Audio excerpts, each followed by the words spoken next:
¿Dónde y cuándo se originó la civilización?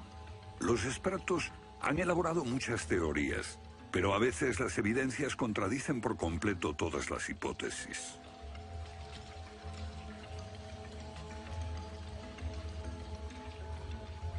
Bajo el suelo congelado de Siberia se han encontrado especies animales extinguidas por un repentino cataclismo global, como el mamut gigante. También se han descubierto mapas muy antiguos que muestran la Antártida siglos antes de que fuese descubierta.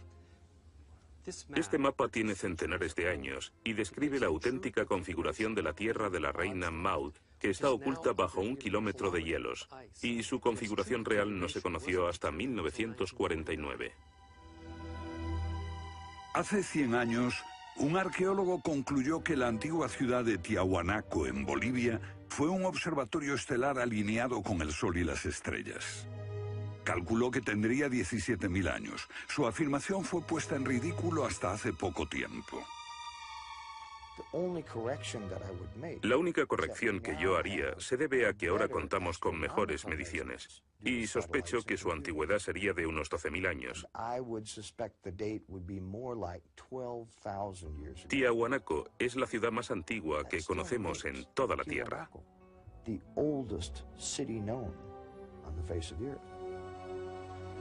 Los geólogos han descubierto que la gran esfinge de Gizeh en Egipto ha resistido siglos de lluvias incesantes, pero estas lluvias solo pueden haber tenido lugar miles de años antes de los faraones. ¿Fue construida la esfinge antes de los comienzos de la civilización? Lo que se pone en cuestión es la historia completa de la civilización. Puede que no haya ido en línea recta desde los estúpidos cavernícolas hasta los hombres tan listos de hoy con sus bombas atómicas. A veces, las pruebas que se hallan rompen todas las reglas. En este documental entrevistaremos a personas que están juzgando meticulosamente esas evidencias y elaboran nuevas teorías que pueden cambiar nuestra idea de la civilización humana. Esta enorme cara fue tallada por los antiguos olmecas de México. Se cree que tiene al menos 2.000 años y es inequívocamente africana. Sin embargo, se supone que los negros no llegaron a América hasta después de Colón. En su libro De la Atlántida a la Esfinge, el escritor Colin Wilson recoge indicios de lo que él y otros creen que son los rastros de una avanzada cultura anterior al comienzo de la historia.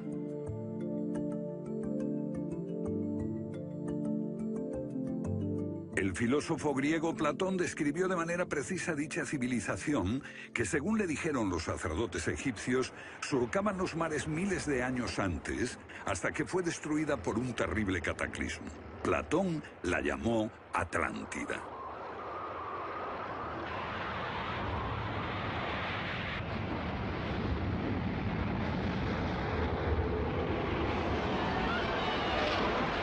La Atlántida. Un terrible cataclismo. Sabemos de una catástrofe así por otro mito, el diluvio bíblico, Noé y su arca, un mito igualmente despreciado por los científicos.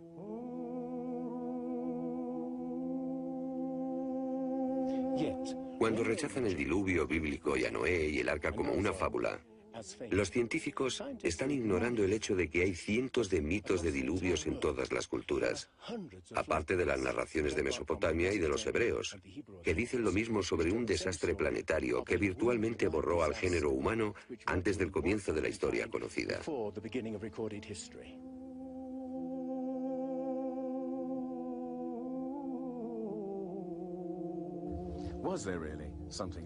¿Hubo realmente algo parecido a un diluvio?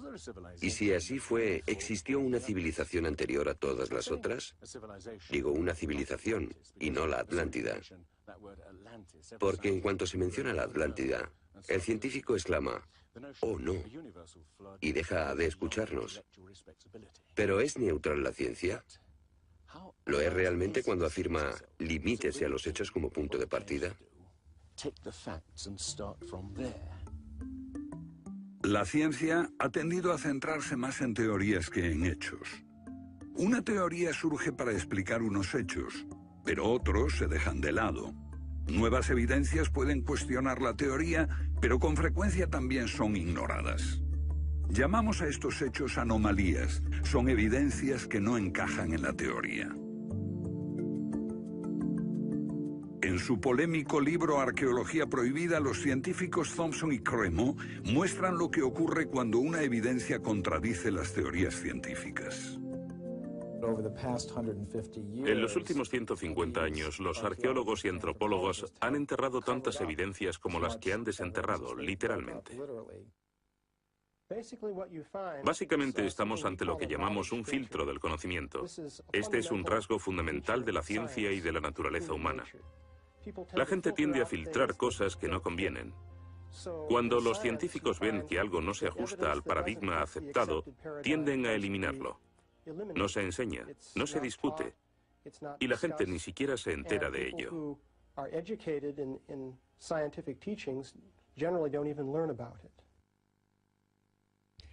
Lo que estamos diciendo, por ejemplo, sucedió en Iatliclo, México, en 1996. Cuando la arqueóloga Janestine McIntyre amenazó con echar abajo la teoría convencional de que el ser humano es relativamente nuevo en la Tierra, que llegó a Siberia hace unos 30.000 años y en América hace unos 20.000 años. En México, la arqueóloga Stine McIntyre descubrió herramientas de piedra y huesos humanos y los sometió a una batería de pruebas científicas. En 1966 pensamos que era un yacimiento antiguo y creímos que tendría unos 20.000 años. En aquella época se pensó que era demasiado tiempo. Cuando lo datamos mediante una batería de métodos supimos que tenía 250.000 años. Sinceramente yo me hubiera sentido feliz con los 250.000 años. Fui ingenuo y pensé, bien, voy a dejar de pensar en las fechas. Tenemos la información. Hemos conseguido los hechos. Tomemos estos hechos y partamos de ahí. No me di cuenta de que arruinaría mi carrera por completo. Todas sus oportunidades profesionales se frustraron. El yacimiento fue cerrado. Los permisos para investigar denegados sistemáticamente. No obstante, más de 30 años después, unos arqueólogos descubrieron en Siberia vestigios de seres humanos de 300.000 años de antigüedad. Una fecha que de repente hizo que la datación de Jan McIntyre no pareciese tan improbable después de todo. No es necesariamente una conspiración deliberada. No decimos que se trate de personas reunidas en una habitación y diciendo, vamos a engañar a la gente. Es algo que ocurre automáticamente en la comunidad científica. Cuando una evidencia difiere de la teoría predominante, no se habla de ella, no se da información. Y eso significa que la ciencia deja de progresar de la forma en que uno desearía.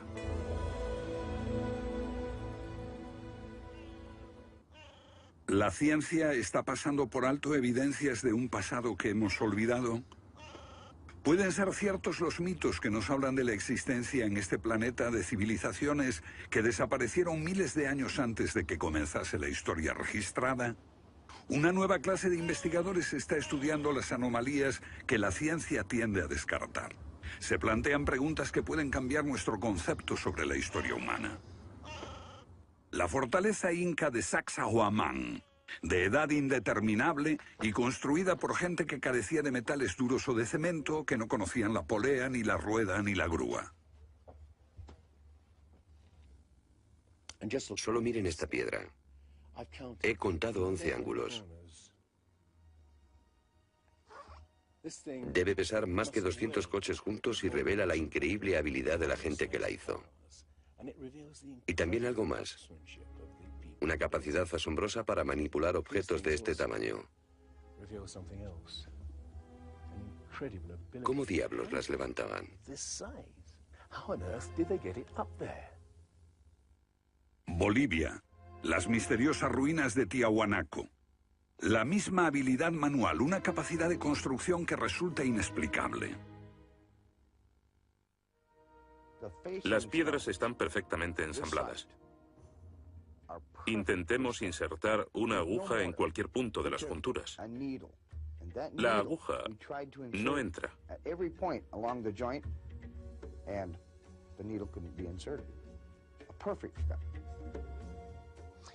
Cuando los conquistadores españoles le preguntaron a los incas si ellos habían construido Tiahuanaco, respondieron, no, no la construimos.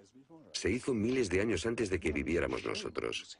La evidencia muestra que fue erigida por una civilización avanzada. Un descubrimiento casual nos lo revela. Los bloques de construcción de Tiahuanaco no están pegados con cemento. El que separa estas piedras descubre el inesperado brillo metálico que las mantiene unidas.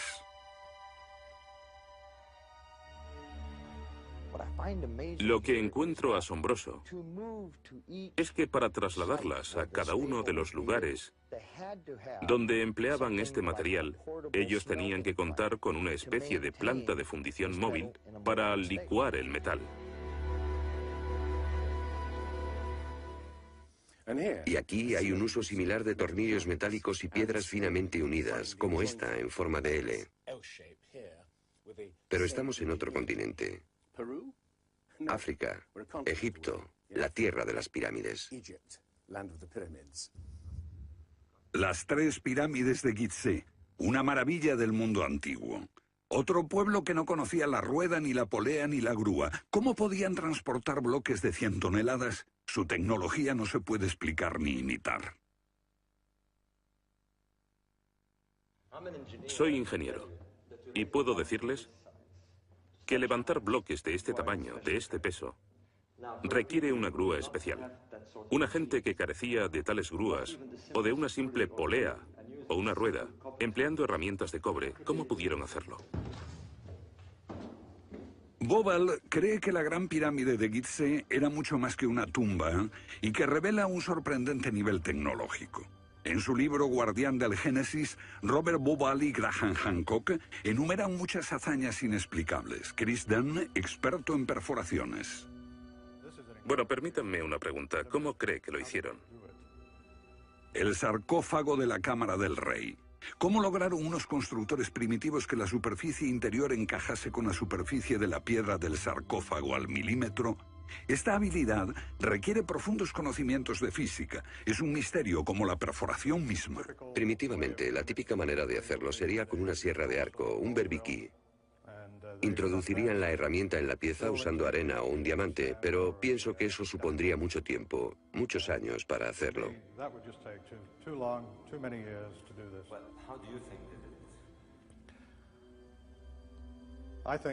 Creo que debieron haber usado herramientas más potentes. Hoy, para perforar esto, tendríamos que hacerlo a una velocidad de 6-10 milímetros por revolución de taladro en el granito. Ellos lo hicieron más rápido de lo que lo haríamos nosotros. Más rápido, investigadores como Chris Dunn se preguntan acerca del propósito de emplear este raro instrumento en un friso oculto. ¿Taladros superpotentes? Esto parece una conclusión precipitada. Los indicios de un taladro de alta velocidad se erigen en otro misterio sin resolver. Ahora miren esto. La increíble precisión de la mano de obra. La total suavidad de las paredes en esta supuesta tumba para bueyes sagrados. Y que implica un alto nivel de destreza. Por supuesto, eso podría explicarse en términos de cientos de obreros puliéndolas durante 10 años seguidos. Pero, ¿si hablamos del misterio de los vasos egipcios? No como este vaso de arcilla que acabo de comprar, sino vasos hechos de alabastro, basalto e incluso diorita, que es la piedra más dura de todas.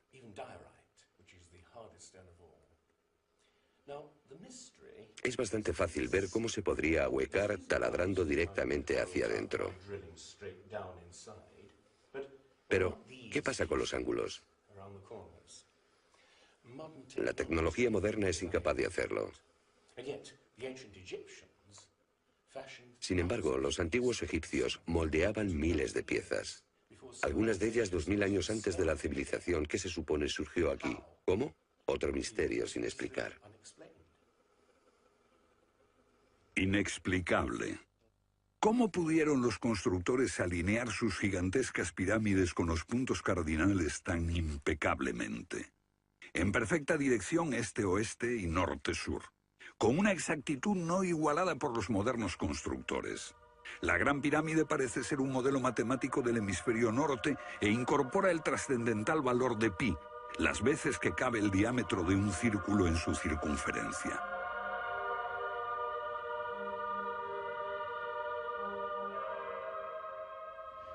Está claro que lo que aquí tenemos es un avanzado sistema de matemáticas y tecnología, en un tiempo que no conocía su existencia. Para lograr estos resultados, los antiguos constructores tenían que usar un eclímetro de 52 grados. Cualquiera otro no valdría. Pero no solo los egipcios conocían el valor pi. Ese valor también está representado en la pendiente de esta pirámide y en el extraño ángulo que le dieron sus constructores, en Teotihuacán, México, el lugar que los indios llamaban Ciudad de los Dioses.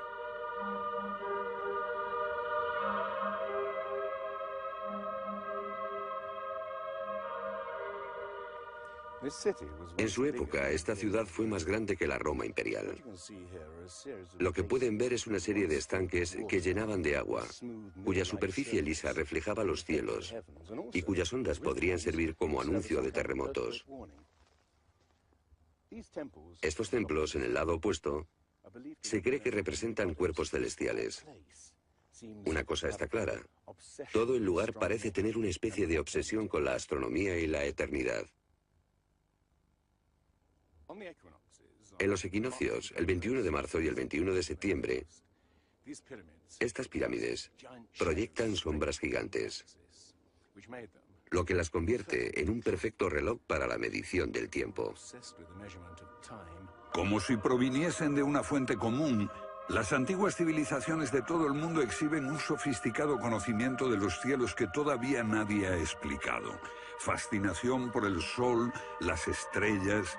El lento e inexorable movimiento de la Tierra determina que las constelaciones parezcan viajar por los cielos nocturnos y por las épocas.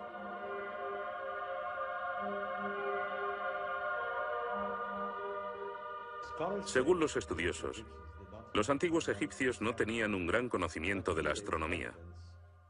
Pero en el templo de Dendera hay muestras de su sofisticado conocimiento del cielo.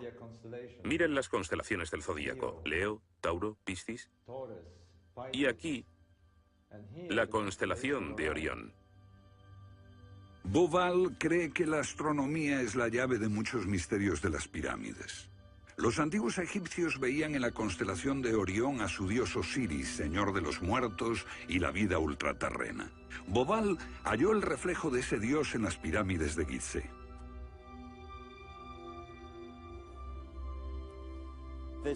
Esto es realmente un misterio. Pequeños canales de ventilación orientados hacia arriba. Para los egiptólogos no eran más que canales de ventilación, pero los astrónomos piensan distinto. Para el antiguo Egipto esto fue Rostau, la entrada al reino subterráneo, el reino del dios Osiris u Orión. Para los antiguos egipcios, Orión era Osiris, el gran dios de la resurrección. Esto es una reconstrucción del cielo en el año 2500 a.C., y fue sorprendente descubrirlo. Los canales apuntan a Orión y a la estrella Sirio, que era Isis, la esposa de Osiris. En textos antiguos, Bauval descubrió que deben de haberle servido una ceremonia secreta para la resurrección de los faraones muertos, que renacían como estrellas en la constelación de Orión. Uno de esos textos dice: «Oh rey, permite que atraviese el serpenteante canal, la Vía Láctea, hasta el punto donde está Orión». Bauval cree que Osiris tenía tal importancia que los constructores emplazaron las 3 pirámides de Gizeh para que fueran un reflejo terrestre de las 3 estrellas del cinturón de Orión. Esa correlación fue solo el comienzo. Bauval descubrió que los antiguos habían dado nombre de estrellas a otras 2 pirámides próximas. Esto le hizo entrever un plan más amplio y quedó perplejo. La constelación de Orión, el dios Osiris, estaba en el cielo y en la tierra.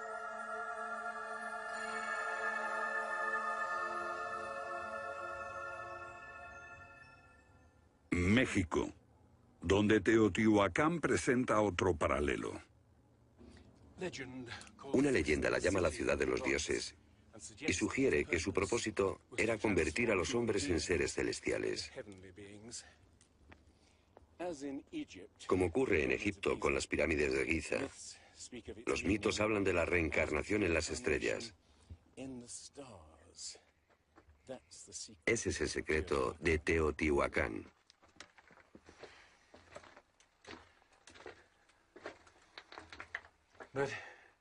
Pero esta pirámide presenta otro enigma mayor. Cuando se excavó por primera vez en 1906, se halló una enorme capa de mica.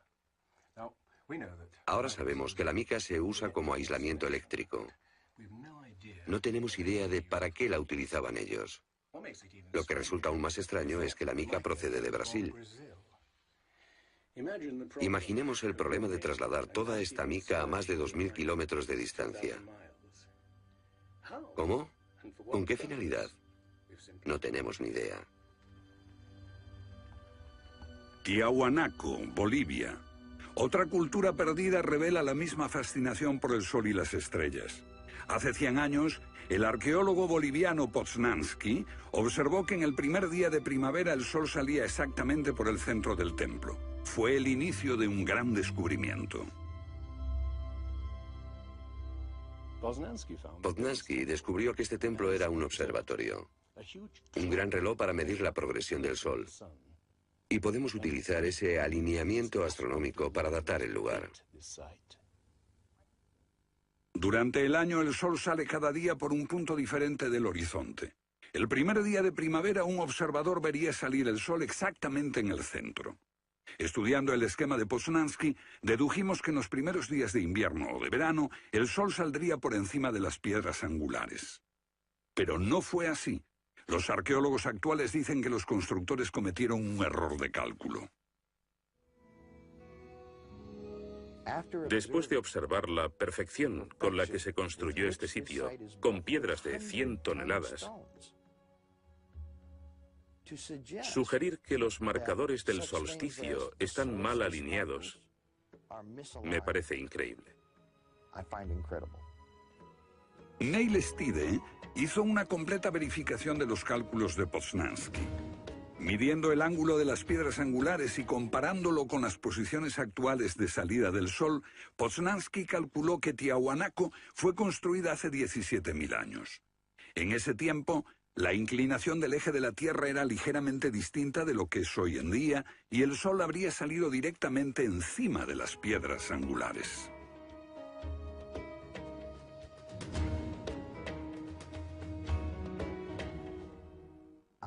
Yo sospecho que la fecha sería más bien de 12.000 años. Pero eso haría que todos nos cuestionásemos completamente los orígenes de la civilización. Una civilización perdida en el tiempo dejó sus huellas en varios lugares del mundo. Los sacerdotes egipcios dijeron al filósofo griego Platón que una civilización así habría existido hace 12.000 años. Pero según la ciencia, el ser humano abandonó la prehistoria hace solo 5.000 años.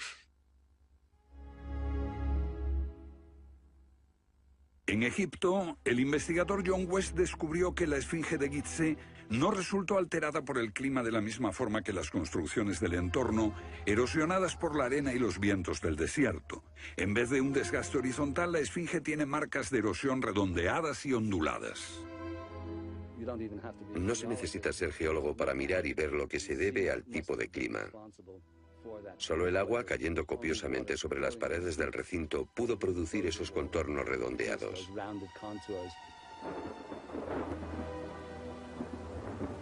¿Agua en el desierto del Sáhara?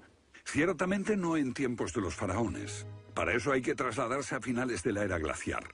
Unos 10.500 años antes de Cristo, miles de años antes de que existiesen los faraones. ¿Pero por qué entonces la esfinge tiene cabeza de faraón?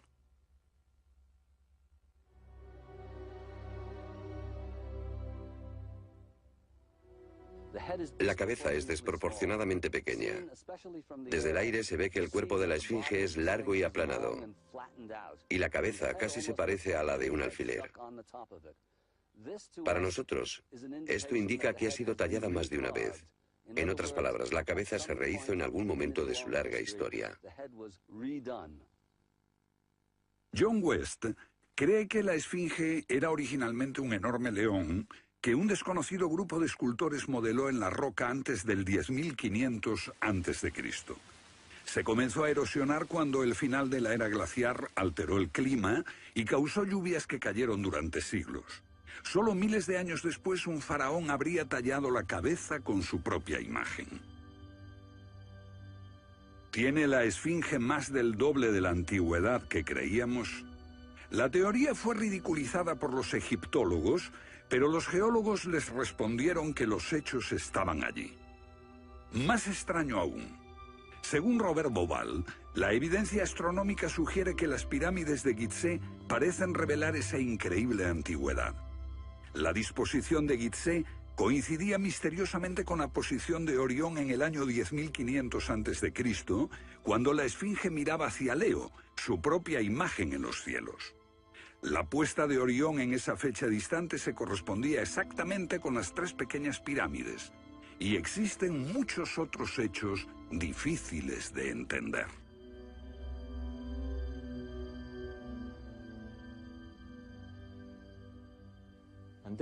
Esto coincide exactamente con las ideas que se desarrollaron tras los análisis geológicos de la esfinge. 2 ciencias sólidas indican que la esfinge podría remontarse al año 10.500 a.C.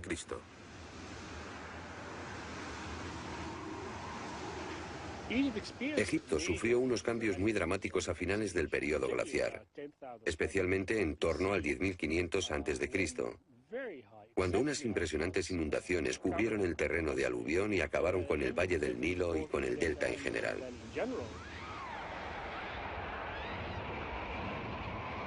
«10.500 años antes de Cristo, un periodo de inundaciones. ¿Pudieron los diseñadores de Gizeh remontarse a un tiempo tan distante? El tiempo de sus mitos dice que el dios Osiris y sus asistentes ascendieron del caos para traer los primeros frutos de la civilización. ¿De dónde vinieron?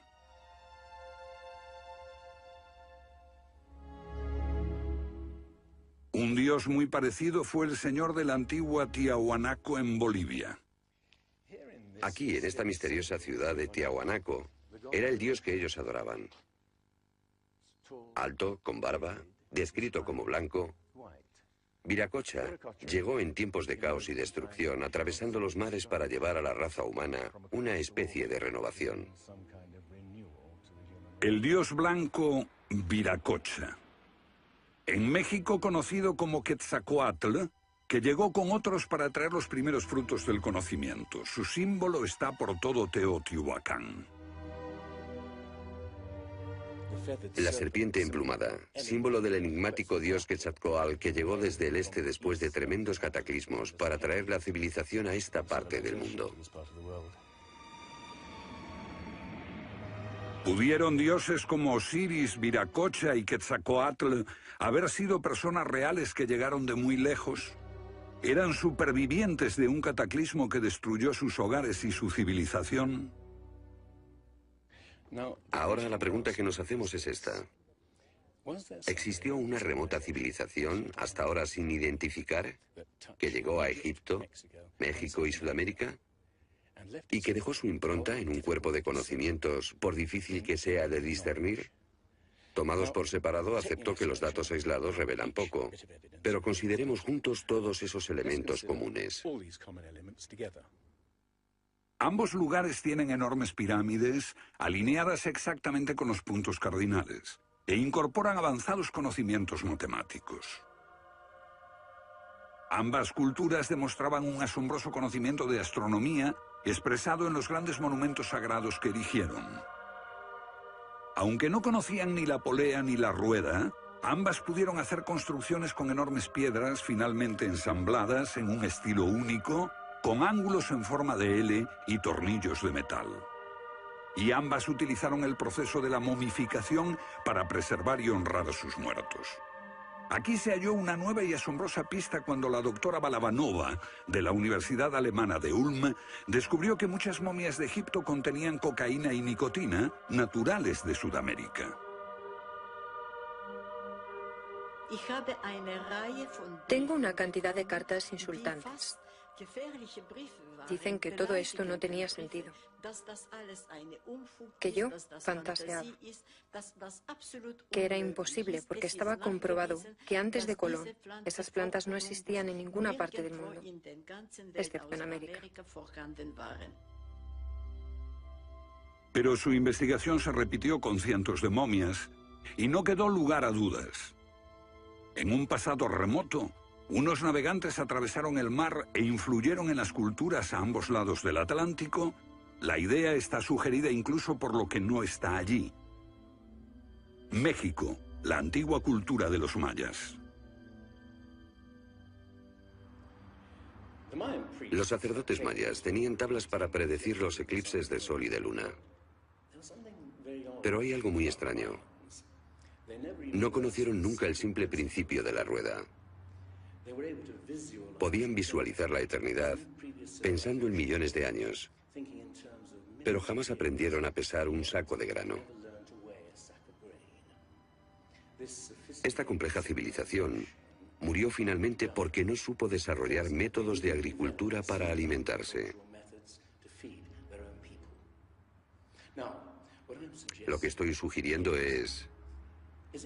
¿puede que ellos heredaran una parte específica de su conocimiento de una civilización anterior, mucho más sabia? Un contacto. A veces la evidencia está ahí para que la veamos todos. Los antiguos olmecas en México pusieron a sus soberanos caras africanas. ¿Qué les parece esta? Tallada por esos mismos olmecas. Es genéticamente imposible que un indio tenga barba, pero aquí está la cara de un blanco caucasiano, esculpida 2000 años antes de que los españoles llegaran al Nuevo Mundo.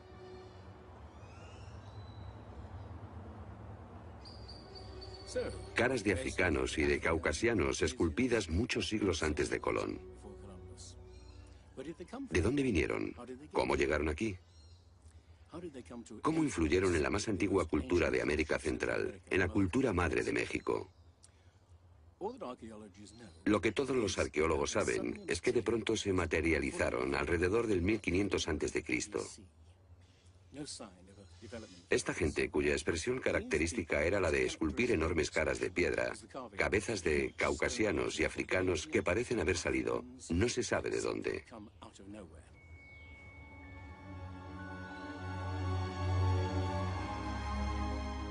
Oaxaca, la antigua ciudadela del Monte Albán. Aquí, en el sur de México, está el último testimonio de esos misteriosos hombres. Porque estas figuras esculpidas en piedra parecen corresponder a muertos en combate, desnudas, desamparadas, la mayoría castradas. Este puede reflejar el momento en que estos hombres desaparecieron de la historia.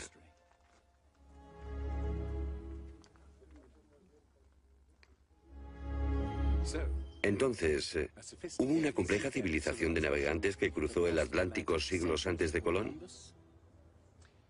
Pero tenemos otra evidencia. Estos son viejos mapas que sugieren que los antiguos marinos tenían un conocimiento de la Tierra que nunca se ha explicado.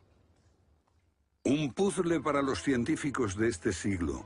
En 1513 el almirante turco Piri Reis cartografió parte del mundo que nadie había visto hasta entonces. Colón solo exploró la zona del Caribe. No bajó a esta zona de Sudamérica, hasta la Antártida.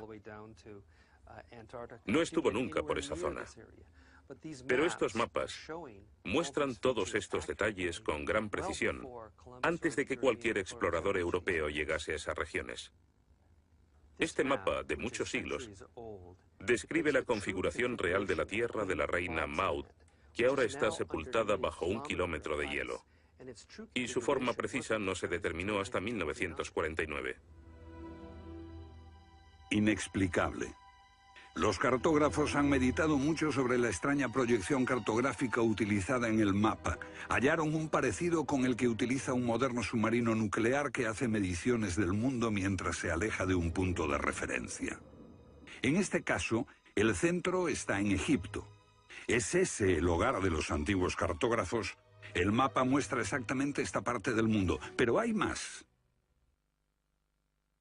Para mí, el aspecto más significativo del mapa de Piri Reis es que describe exactamente la longitud. Algo que los europeos no fueron capaces de hacer hasta el siglo XVIII. La longitud. Esa historia comenzó en estas playas en 1707, cuando la flota inglesa navegaba por el Mediterráneo hacia Inglaterra. En aquellos días era bastante fácil determinar a qué distancia estaba el norte o el sur, midiendo el ángulo que el Sol y las estrellas formaban con la superficie de la Tierra. Pero no había técnicas para determinar lo lejos que estaba el este o el oeste. ¿Longitud? El almirante Sir Clutley Shuffle se enfureció cuando un marinero del oeste del país le dijo que estaba alejándose unas 20 millas del este y era probable que la flota naufragase en la costa. Cuando sus oficiales le dijeron que el rumbo era correcto, mandó ahorcar al marinero por insubordinación. En sus últimos momentos debió haber deseado no haberlo hecho. Los barcos se habían hundido antes por millares. Pero entonces la pérdida de una flota entera promovió la búsqueda de un reloj preciso para calcular la longitud. Tuvieron que pasar 2 generaciones antes de que finalmente se consiguiese. No obstante, el mapa de Piri-Reis ya mostraba un conocimiento de la longitud al menos 250 años antes. En el mapa de Piri-Reis se menciona el hecho de que se trate de una recopilación de muchas otras cartografías. Son copias de copias de copias. La mayoría de quienes los han estudiado creen que esos mapas proceden de los tiempos de Alejandro Magno, pero son incluso mucho más antiguos. Mapas del mundo confeccionados antes de que supiésemos navegar por los océanos. Técnicas de construcción inexplicables, un complejo conocimiento de las matemáticas y la astronomía. Si existió una tecnología tan avanzada capaz de dar sus conocimientos a los constructores de la Esfinge y a los pueblos de los Andes y México, ¿qué pasó con ella?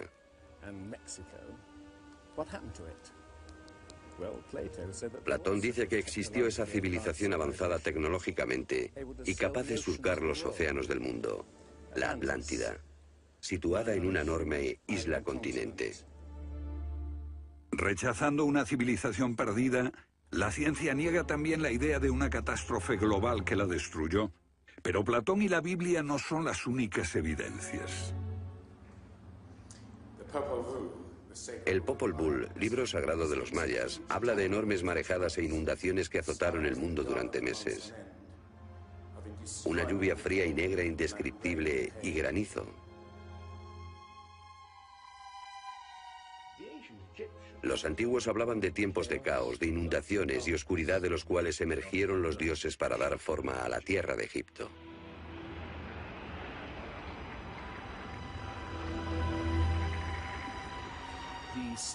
El disco solar de los aztecas se refiere a 4 ciclos de destrucción: por inundaciones, por fuego, por viento y por sangre y guerra.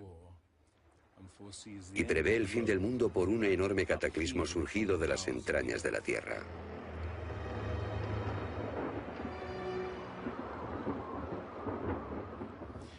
Otros mitos de la América antigua hablan de inundaciones apocalípticas y torrentes de fuego, de erupciones volcánicas y terremotos. Un pasado que no podemos recordar ni olvidar.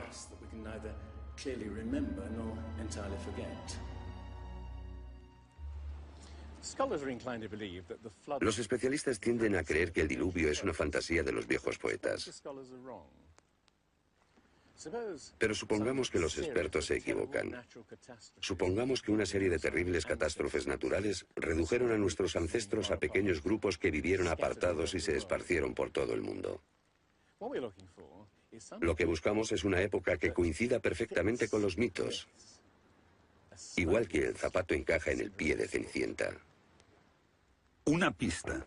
La fosa de Alquitrán en La Brea, California. Una inmensa sepultura de millones de animales que hoy se ha convertido en atracción turística. Bajo la superficie está el campo de petróleo del lago Salado. El asfalto brota por las grietas y fisuras como un papel cazamoscas y atrapa a los animales. Y encontramos aquí una increíble colección de especies atrapadas en los últimos 40.000 años.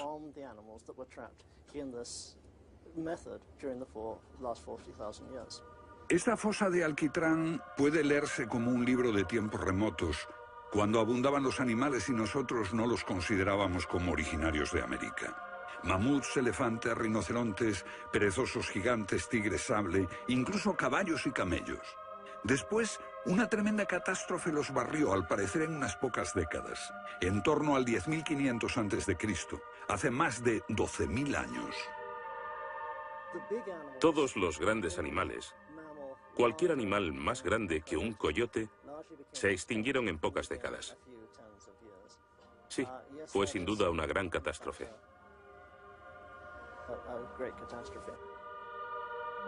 Un registro de la catástrofe.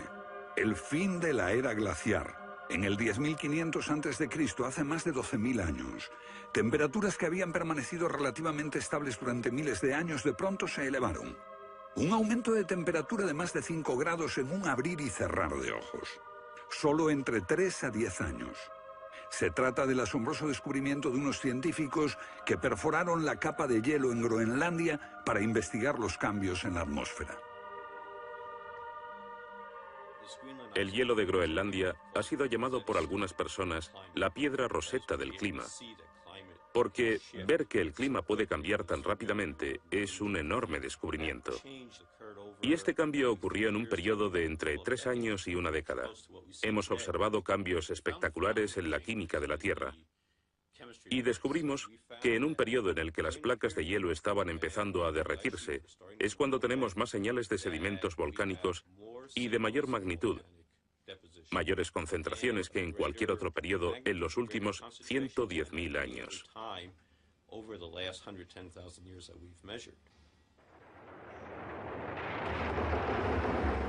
Un surgimiento de volcanes nunca visto, acompañado por desórdenes atmosféricos y gigantescas inundaciones. Porque mientras las placas de hielo de más de 1 kilómetro de espesor se derretían en pocos años, el nivel de los mares aumentaba dramáticamente. De repente, los mares ocuparon lo que había sido suelo seco. Se podía caminar desde Gran Bretaña a Escandinavia antes de que una revolución climática diese forma al Mar del Norte. Fue un periodo en que las grandes inundaciones cubrieron las llanuras de América del Norte y por eso es que se encuentran esqueletos de ballenas en Michigan. Un tiempo de cataclismos a finales de la era glaciar, que puede coincidir con los mitos. Solo en el Nuevo Mundo se extinguieron alrededor de 70 especies de grandes animales. Mamuts, perezosos gigantes, camellos, caballos. Permítanme ponerlo en perspectiva. En los anteriores 200.000 años se había extinguido menos de 1/3 de esa cantidad. Y este modelo extraordinario de extinción se repitió en Europa y Asia. En las capas subterráneas de hielo de Siberia y Alaska se descubrió una masa enmarañada de huesos de millones de animales que perecieron en un cataclismo. El mamut gigante no murió a manos de los cazadores. Desapareció por una catástrofe natural. A finales del siglo XIX, unos cazadores encontraron por casualidad el cuerpo de un enorme animal congelado. Después de ser desenterrado y transportado, se encontró que en el estómago tenía plantas pertenecientes a un clima templado y aún sin digerir. El animal se había congelado de una forma muy rápida, como no es capaz de hacerlo ningún congelador moderno. Lo cierto es que hace unos 12.000 o 13.000 años un frío inmenso azotó Siberia. El enigma de los mamuts congelados en un instante ha dado pie a extrañas anécdotas. Algunas ciertas y otras no. Lo que es auténtico es un informe del barón Wrangel, un naturalista del siglo XIX que descubrió la isla Byrd al norte de Siberia, donde la arena quedó literalmente mezclada con bancos de huesos y colmillos de mamut y otros animales que habían desaparecido en alguna catástrofe. Esas extinciones masivas, esa imponente actividad volcánica, ese veloz derretimiento del hielo, parecen sugerir que hubo un cambio climático brusco hace 12.000 años. Hay algún factor desconocido que no logramos descubrir.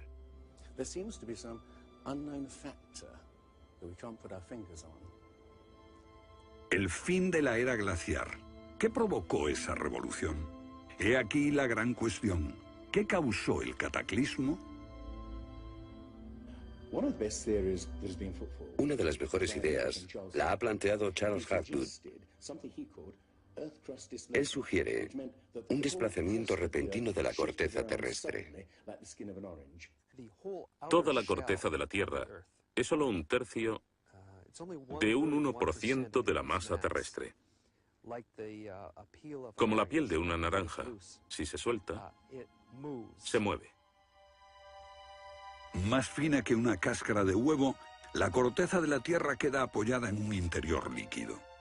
La teoría imperante sobre la corteza terrestre es la de las placas tectónicas. Los continentes se separan lentamente durante cientos de millones de años. Aunque la ciencia rechazó esa teoría durante más de medio siglo, ahora niega también la idea de que la corteza pudo moverse en su conjunto y repentinamente. Pero un científico quedó hipnotizado por la idea. Se llamaba Albert Einstein.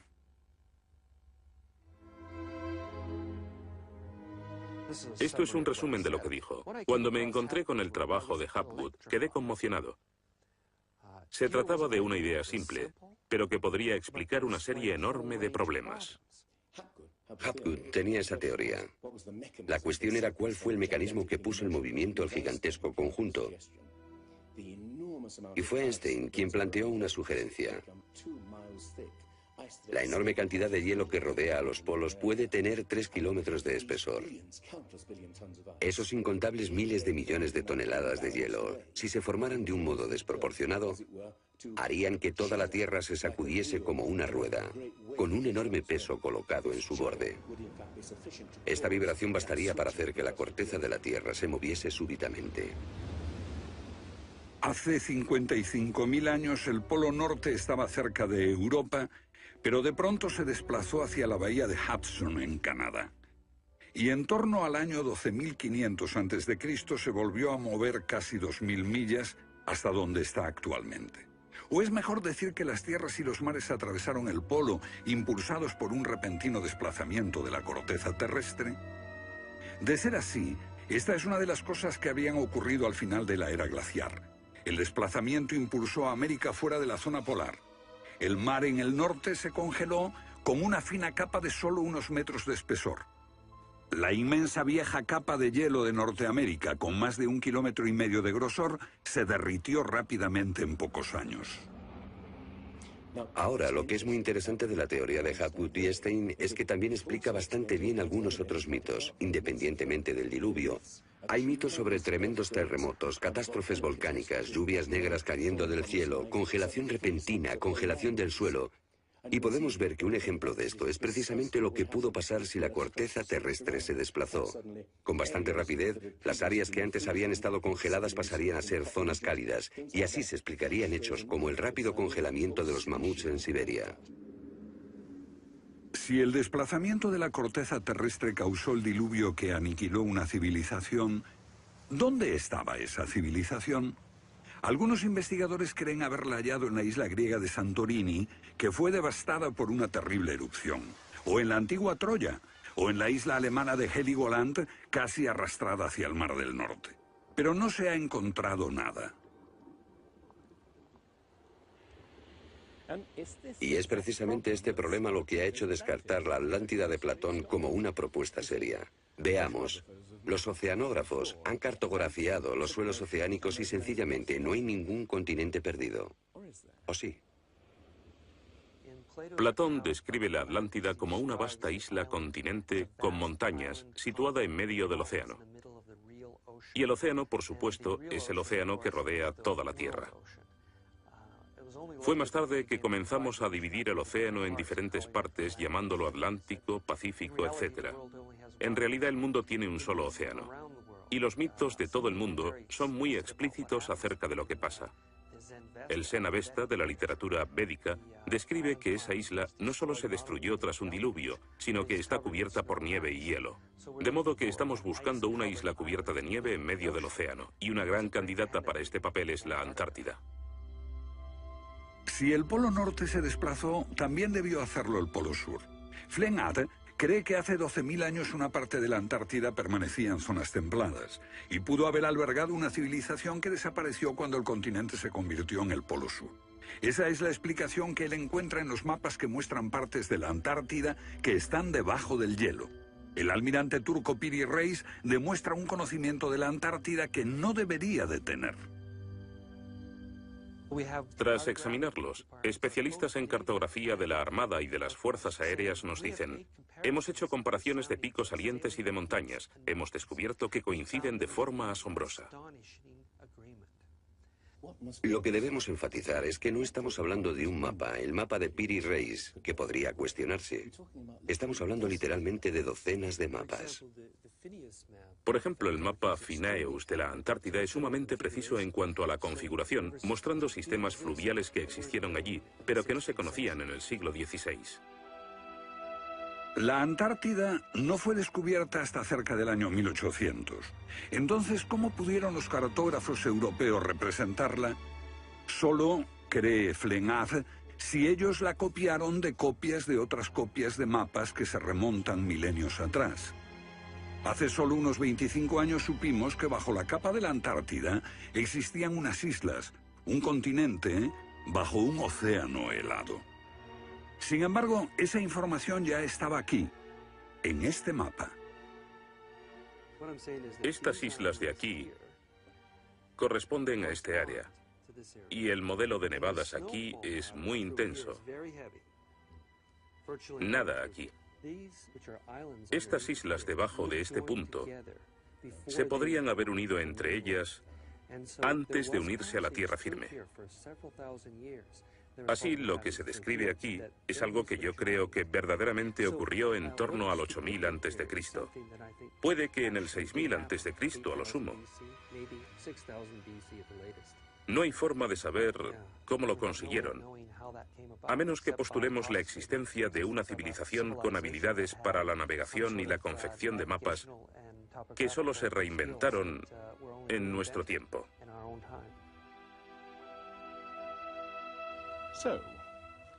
¿Fueron los comienzos de la civilización humana más remotos de lo que suponíamos? Puede que uno sienta que muchos elementos de esta hipótesis suponen conjeturas extravagantes que, vistas por separado, pueden ser todas discutibles. Pero si juntamos esas piezas, como las piezas de un puzzle, se empieza a ver que surge un modelo. Una civilización que se desvaneció y fue olvidada mucho antes de que comenzase el registro de la historia.